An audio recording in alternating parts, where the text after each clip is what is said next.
Hello and welcome. In this video, we're going to talk about the fundamental theorem of algebra. We're going to talk about how to write a polynomial function given the roots, whether those roots are irrational, imaginary, or real. Let's go ahead and jump right in. To get us warmed up and ready for this lesson, I'm actually going to ask you to pause the video and to solve this quadratic that's starred by the purple stars up there using the quadratic formula, and then unpause the video and see how you did. So just as a reminder, the quadratic formula is here, the opposite of b plus or minus the square root of b squared minus 4ac all over 2a, and that comes from a polynomial in standard form. So in this case, a is 1, b is -1, c is -4. We can plug all of that in, and this is going to simplify to be, I'm going to come over here, x equals 1 plus or minus the square root of 17 all over 2. Now what I want you to notice is that plus or minus actually means that we have two separate solutions here. 1 plus the square root of 17 and 1 minus the square root of 17. And that's going to happen every single time we have a square root that doesn't simplify to be an integer. So what that's showing us is that our irrational solutions, they actually come in pairs. And that's not unique to this problem. That's going to happen anytime we have a number that doesn't evenly square root. So our irrational numbers come in pairs, our irrational solutions. So that's actually going to lead us to a theorem. So just to review some vocabulary that hopefully you've seen in previous classes like geometry, when we have something of the form a plus the square root of b and a minus the square root of b, those are called conjugates. Those are called conjugates. So in this case, 1 plus root 17 over 2 and 1 minus root 17 over 2, those are conjugates. And since they always come in pairs based on the way that this quadratic formula is working, we can come to the conclusion that if we know one irrational 0, we actually know 2. So the irrational conjugates theorem says if we have a polynomial function that has rational coefficients, if we know that we have a plus the square root of b as a 0, then we also know we have a minus the square root of b as another 0. So let's see how this can help us possibly write a function given the zeros. So we have been solving polynomial functions by factoring or by using different theorems such as the rational root theorem so that we could write it in factored form and identify the zeros. Here we would have -3, -2, and 4 as our zeros. But what if we were working backwards? What if we started with the zeros and our ultimate goal was to go backwards to get the original function or some version of the original function? That's what we're going to focus on here. So a couple things to remember. What we are doing is coming up with one version of a polynomial function. So you'll notice words like least degree. What that means is there are other polynomial functions that could have these zeros, right? If I threw an x squared in front, I would just be adding another 0 to the list. However, we're looking for the most basic one that we can come up that meets the criteria that we're given. So you'll also notice it says leading coefficient of 1 because I could also throw a 2 in front and that won't change the zeros. It will just simply change the stretch or shrink of the polynomial function. So let's take a look at this problem and see how we can work through this. So if we are given a polynomial with least degree and rational coefficients, and a leading coefficient of 1, and here's what we really need. We're given our zeros. We have a 0 that is 3, and we have a 0 that is 2 plus the square root of 5. So we're going to start by saying our ultimate goal is to find a function, f of x, and we're going to use this given information. If 3 is a 0, that means that x minus 3 is a factor, because if I plug 3 in here, that would give me 0. So if we also know that 2 plus the square root of 5 is a factor, that means x minus 2 plus the square root of 5 is a factor. And since our rationals come in sets, that means I also have x minus 2 minus the square root of 5 as a 0. Now we're going to distribute these negatives. So we're going to have f of x equals x minus 3 times x minus 2 minus the square root of 5 times x minus 2 plus the square root of 5. And what I want you to notice is that these two blue sets of parentheses, they're actually just the difference of squares. We're going to multiply x minus 2 times x minus 2, which is the same thing as saying x minus 2 quantity squared. We're going to multiply negative root 5 times positive root 5, which is the same thing as subtracting the square root of 5. The difference of squares is going to allow us to not have to work so in depth when we're multiplying these two factors out. So I still have f of x here. I still have my x minus 3 factor. So always make sure that you deal with your radical factors first. Now, if I just simplify my purple here, if I multiply out that difference of squares, x minus 2 quantity squared is x squared minus 4x plus 4, minus the square root of 5 squared is 5. So inside parentheses here, we're going to have x squared minus 4x minus 1. And now we just need to multiply that by x minus 3. So from here you can use the box, you can use the distributive property, you can stack these and multiply them that way, however you would like. But if I distribute x times x squared, I get x to the third, x times negative 4x minus 4x squared minus x minus 3x squared plus 12x plus 3. And then I can write my final function simplified if I combine like terms. So x to the third minus 7x squared plus 11x plus 3.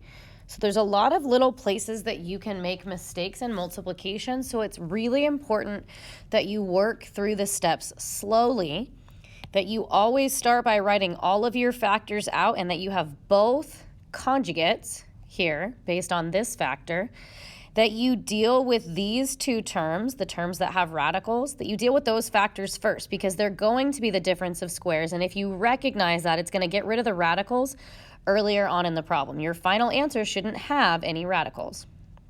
Okay, let's look at number 2.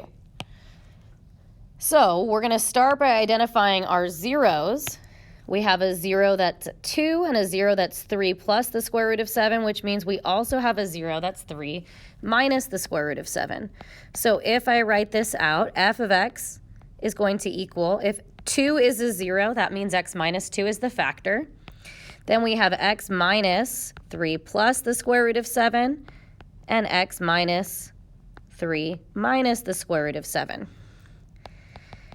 Now I'm going to distribute those negatives. X minus 3 minus root 7, x minus 3 plus root 7. And then I'm going to identify my difference of squares here. So x minus 3 and x minus 3, that's a perfect square that I'm going to be multiplying. Root 7 and root 7, that's my other perfect square that I'm going to be multiplying. So now this is going to give me f of x is x minus 2. If I expand out x minus 3 quantity squared, I get x squared minus 6x plus 9 minus the square root of 7 squared is just 7. So now I can combine like terms, x minus 2, x squared minus 6x plus 2.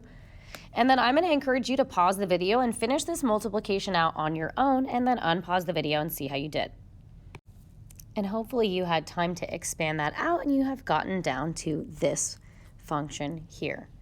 So the key thing is writing those factors or writing those zeros as factors, not forgetting about the conjugates. When you're expanding, when you're multiplying the conjugates together, remember that you're just multiplying the difference of squares, and that's going to simplify the process. And then just multiply all the way through to get out to your function.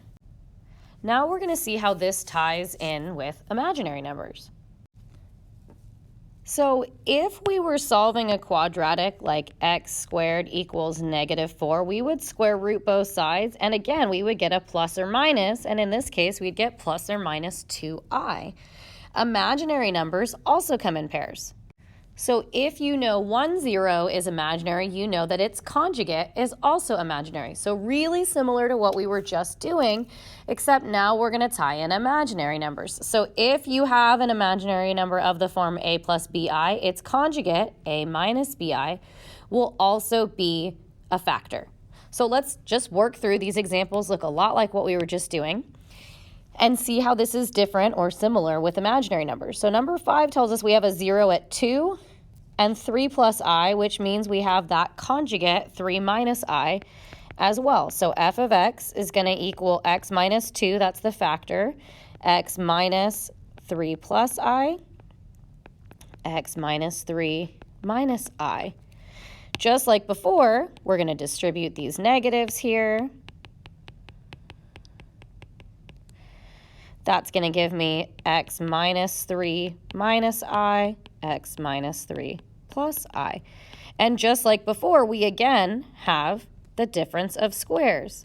So I have x minus 3 squared, and I have minus I squared. F of x and x minus 2. And just like we just did on those last two problems, we're going to deal with all the imaginary stuff first. So if I just bring my x minus 2 factor down and I expand here, x minus 3 quantity squared is x squared minus 6x plus 9 minus I squared. And remember, I squared is just negative 1. So if I simplify that second set of parentheses, I'm going to get x squared minus 6x plus 10. Go ahead and pause the video and work through this multiplication on your own, and then unpause the video and see how you did. So if we multiply and then combine like terms, we end up here. So what we're saying is if you solved this polynomial function using the strategies we've used in the previous videos, factoring, testing our p's over q's using synthetic division, the solutions you will get are 2, 3 plus I, and 3 minus I. I'm going to encourage you to pause the video and try and work through number 6 on your own, and then unpause the video and see how you did. And number 6 is challenging because it has I root 5, but it behaves in the same way as the other problems we've been working with. So here's the first step where I've written out the factors. Now I'm going to go ahead and distribute the negative, and I'm going to group together my difference of squares. So here I've done that, distributed the negative, grouped the perfect squares together. Now I'm going to expand x minus 1 quantity squared and I root 5 squared. Now remember, this squared sign affects everything inside, so that's going to give me I squared, which actually we can just rewrite as negative 1, times the square root of 5 squared, which is just the square root of 5. So if I combine like terms in here, I'm going to get x squared minus 2x plus 1 plus 5, so that's going to become plus 6. And then I'm going to bring down my other factor. Go ahead and multiply this all the way out. And that gets me here once I finish expanding. Now I want you to notice something. We had exactly 3 roots, 3, 1 plus I root 5, 1 minus I root 5, and then we actually had a cubic as our answer. The same thing over here. We had 3 roots, and we had a cubic as our answer. And that's going to lead us to the fundamental theorem of algebra. The fundamental theorem of algebra and its corollary tell us that this observation that we had 3 zeros and then we had a cubic polynomial, that this is not a unique circumstance with just those particular problems. So essentially, the fundamental theorem of algebra tells us that the highest degree of a polynomial is equal to the number of zeros for that function. So one thing I do want to point out to you is that if we have a repeated 0, that will only show up once, but it still counts as 2 factors. What do I mean by that? When we first learned about quadratics, for example, x minus 1 quantity squared, we talked about how this had exactly one solution because the parabola, if we were to graph this as a function, is on the x-axis. But if we think about this expanded like this, really we would get x minus 1 twice. So we would say that 1 has a multiplicity of 2 because it actually shows up as a double root in the function. That's why it counts as 2 when we're doing our total count of the problem. So if we looked at this as a function, this is a quadratic, so it's degree 2, which means it should have 2 solutions. But if we solve it, we only get one unique solution, but that one unique solution appears twice. So it has a multiplicity of 2.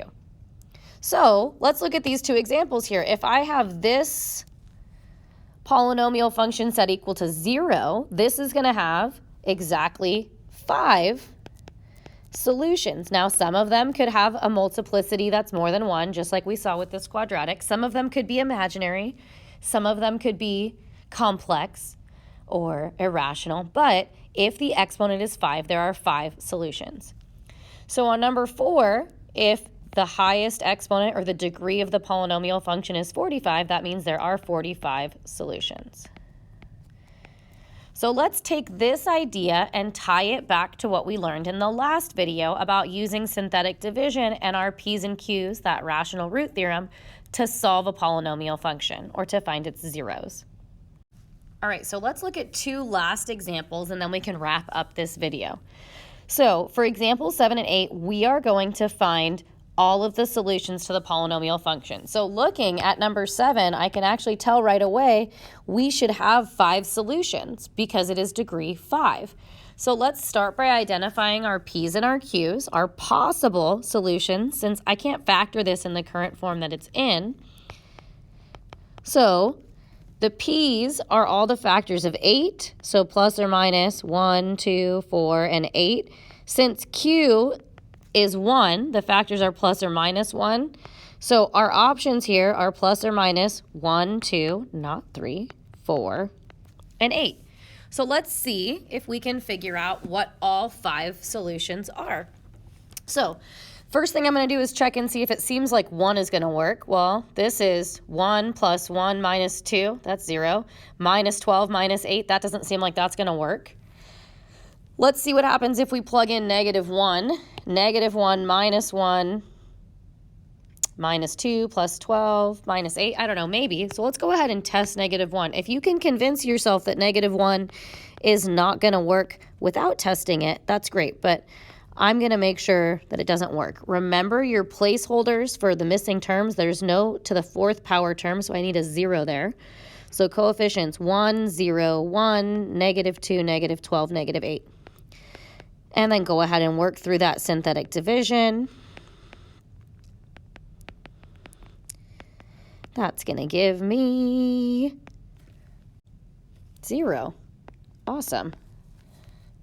So I just found one of 5 solutions. One of my solutions is negative 1.